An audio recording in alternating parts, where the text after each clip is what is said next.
जय माता दी दोस्तों, आने वाली वट सावित्री व्रत के लिए आप सभी माताओं बहनों को ढेर सारी शुभकामनाएं। भगवान श्री हरि विष्णु आपकी जोड़ी हमेशा सलामत रखें और आप जीवन पर्यंत अपने पति की लंबी आयु के लिए वट सावित्री का व्रत करती रहें, यही कामना करती हूँ। और इसी कामना के साथ आज का जो वीडियो है वो मैं शुरू कर रही हूँ। दोस्तों, आने वाली 6 जून को साल 2024 में दिन गुरुवार को पूरी विधिवत तरीके से वट सावित्री व्रत जो है वो किया जाएगा। ऐसे में बहुत सारी बहनें हैं जो व्रत रखती हैं अपने पति की लंबी आयु के लिए, क्योंकि ये जो व्रत है वो सावित्री जी ने किया था और अपने पति सत्यवान जी के जो प्राण थे वो यमराज से वापस लेके आई थी। तब से इस व्रत को करने की परंपरा है। व्रत में जो चने हैं उनका बहुत ज़्यादा योगदान होता है, महत्व होता है। साथ ही साथ बांस के पंखे का महत्व होता है, फेरे या परिक्रमा का बहुत ज़्यादा महत्व होता है। तो मैंने अपने चैनल पे सारे जो वीडियो हैं वो अपलोड कर दिए हैं कि जो चने हैं वो कितने निगलने चाहिए, क्यों निगलने चाहिए, साथ ही साथ जो बांस का पंखा है वो क्यों लेना चाहिए, और जो फेरे हैं वो कितने लगाने चाहिए और क्यों। मैंने सारे वीडियो जो है वो डाल रखे हैं। आप वट पूजा के संपूर्ण वीडियो मेरे चैनल पे देख सकते हैं। आज सुबह एक बहन का प्रश्न आया था कि दीदी ये बता दीजिए कि जो वट पूजा है या वट सावित्री जब हम व्रत रखते हैं, कई बारी क्या होता है कि जब हम पूजा करने के लिए जा रहे होते हैं तो घर के बहुत सारे काम इत्यादि जो है वो करने पड़ते हैं। ऐसे में पूजा के लिए बहुत सारी देरी जो है वो हो जाती है।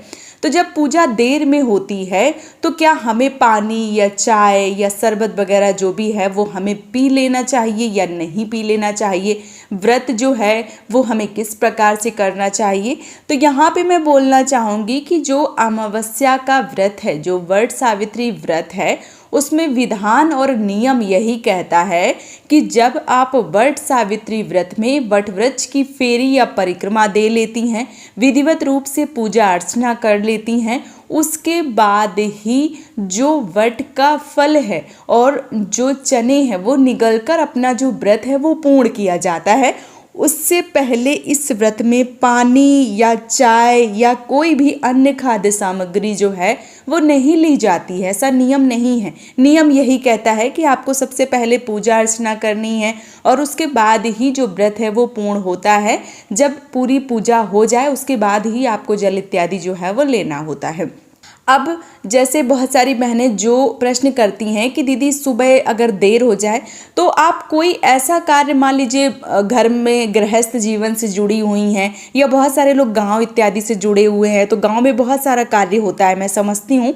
बहुत सारा कार्य, मान लीजिए जानवर अगर रखे होंगे तो जानवरों का काम हो गया, फिर घर में सबका खाना भोजन जो भी बनाती हैं वो सारा कार्य हो गया, तो देर जो है वो हो जाती है। लेकिन ये व्रत भी सोचिए कि ये जो व्रत होता है ये आधा दिन का होता है। 12 बजे तक बहुत सारी ऐसी बहनें हैं, सबकी देखिए अलग अलग परंपरा होती है, सबके अलग अलग घर का नियम अलग होता है। सब जैसे थोड़े से राज्य बदलते हैं, सबका नियम पूजा करने का, व्रत रखने का थोड़ा सा अलग हो जाता है। तो ये जो व्रत होता है बहुत जगह पे आधे दिन का रखा जाता है, बहुत जगह पूरे दिन का रखा जाता है। मतलब कई बार बहुत सारी ऐसी बहनें हैं जो व्रत में पूजा कर लेती हैं, उसके बाद उनका जो व्रत है वो पूर्ण हो जाता है। इसके बाद वो सात्विक भोजन जो है वो ग्रहण कर सकती हैं, मतलब बिना लहसुन प्याज का जो भोजन है वो कर लेती हैं। और बहुत सारी ऐसी बहनें जो मीठा भोजन ही करती हैं और बहुत सारी फलाहार करती हैं। अच्छा, जो बहनें अमावस्या का व्रत करती हैं वो लोग जिस प्रकार से अमावस्या का व्रत करती हैं उसी प्रकार से उसको कंटिन्यू करती हैं, मतलब जो भोजन फलाहारी जिस प्रकार से करती हैं तो वो उसी प्रकार से जो व्रत है वो पूर्ण करती हैं। जैसे ये व्रत आधा दिन का होता है, मतलब 12 बजे तक इसमें कुछ नहीं खाया जाता है। 12 बजे के बाद जैसे पूजा अर्चना हो जाती है उसके बाद हम पानी इत्यादि या जो भी फलाहारी है या भोजन जो भी है वो करते हैं। तो इस व्रत में यही है कि सुबह आप जल्दी पूजा कर लीजिए। मान लीजिए आपको प्यास लगती है या घर के कार्य बहुत ज़्यादा है, थोड़ा सुबह जल्दी उठ जाइए और सारे कार्य जो है वो जल्दी कर लीजिए ताकि जो पूजा है उसमें देरी ना हो। गर्मी बहुत ज़्यादा है, मैं समझ सकती हूँ, गर्मी बहुत ज़्यादा है और सुबह से प्यास जो है वो लगती है। बहुत आसान नहीं होता है सारी चीज़ों को करना, लेकिन आप देख लीजिए कि सुबह जो है वो आप जल्दी से काम इत्यादि निपटा लें और ठंडे में ही पूजा कर लें, क्योंकि जब हम वट वृक्ष की फेरी परिक्रमा लगाते हैं, धूप बहुत ज़्यादा हो जाती है। कई बार ऐसी जगह पे वट वृक्ष होते हैं जहाँ पे कोई मान लीजिए ऐसी सुविधाएं नहीं होती हैं, तो जो फेरी या परिक्रमा हम लगाते हैं उसके बाद हमें प्यास जो है वो बहुत ज़्यादा लगती है। तो आप देख लीजिए कि अगर ऐसा करना संभव है तो आप कर लीजिए, और अगर ऐसा करना संभव नहीं है, मान लीजिए कि आप बहुत ज़्यादा गृहस्थ जीवन में हैं, सारे कार्य भार जो है वो आपको देखने ही पड़ते हैं, और आप अमावस्या का पूरे दिन का व्रत रखती हैं, मान लीजिए कि आप आधा दिन का व्रत नहीं रखती हैं, आप पूरे दिन का व्रत रखती हैं, तो फिर आप स्नान करके जो पानी है वो पी सकती हैं। लेकिन अगर आप सिर्फ आधा दिन का ही व्रत रखती हैं और आधे दिन के बाद आप भोजन ग्रहण कर लेती हैं, तो आपको सुबह जल्दी पूजा कर लेना चाहिए और जो पानी इत्यादि है वो नहीं पीना चाहिए। क्यों? देखिए, आधा दिन का व्रत होता है, उसमें भी अगर हम पानी पी के फेरी या परिक्रमा लगाते हैं तो ये सही नहीं रहता है। और खासकर जब हम अपने पति के लिए व्रत रखते हैं तो हमें इन सारी चीज़ों को बहुत ज़्यादा ध्यान रखना चाहिए, क्योंकि जैसे करवा चौथ इत्यादि हो जाता है, कभी कभी वही 3, 4 या 5 बजे के टाइम बहुत प्यास लगती है, लेकिन हम अपने आप को समझाते हैं ना, उसी प्रकार से जब हम करवा चौथ में पूरा दिन ऐसे रह लेते हैं तो वट सावित्री व्रत की तो आधा दिन की ही पूजा अर्चना करने के बाद आप कर सकती हैं। आप सुबह जल्दी उठ के सारा काम निपटा के और जो पूजा है वो करके पानी इत्यादि जो भी पीना चाहती हैं वो पी सकती हैं। अच्छा, जो गर्भस्थ अवस्था में हैं ऐसी माताओं बहनों के लिए हर जगह पे छूट दी जाती है।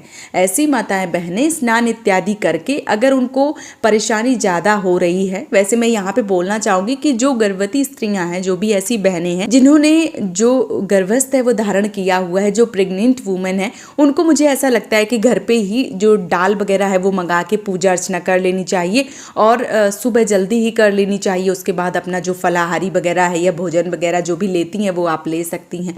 लेकिन अगर आपको लगता है नहीं वट वृक्ष के नीचे ही पूजा करनी जाएंगी, तो आप देख लीजिए, अगर देर हो रही है और आप नहीं इतना सब कर पा रही हैं तो फिर आपके लिए छूट है, आप पानी इत्यादि जो है वो पी सकती हैं।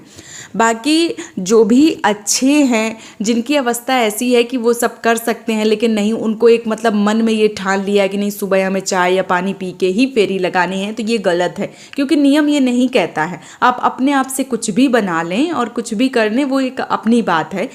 तो आप देख लीजिए कि आप क्या कर सकती हैं, किस प्रकार से कर सकती हैं, क्योंकि साल में एक बार व्रत आता है, तो आप लोग सोच समझ के और अपनी पति की दीर्घायु के लिए कर रही हैं, तो थोड़ा अच्छे से कीजिए। आधा दिन का ही व्रत है तो सुबह जल्दी से स्नान ध्यान करके पूजा पाठ कर लीजिए। आधा दिन का नहीं सही 2-4 घंटे का ही आप व्रत रख लीजिए निर्जला, उसके बाद तो आपको पानी इत्यादि पीना ही है। तो देख लीजिए जैसा आप कर सकते हैं, या आपके घर की परंपरा है कि आप पहले सुबह चाय पानी इत्यादि करके ही पूजा पाठ करती हैं, तो वो आपके घर की परंपरा है, बाकी नियम जो है वो ये नहीं कहता है।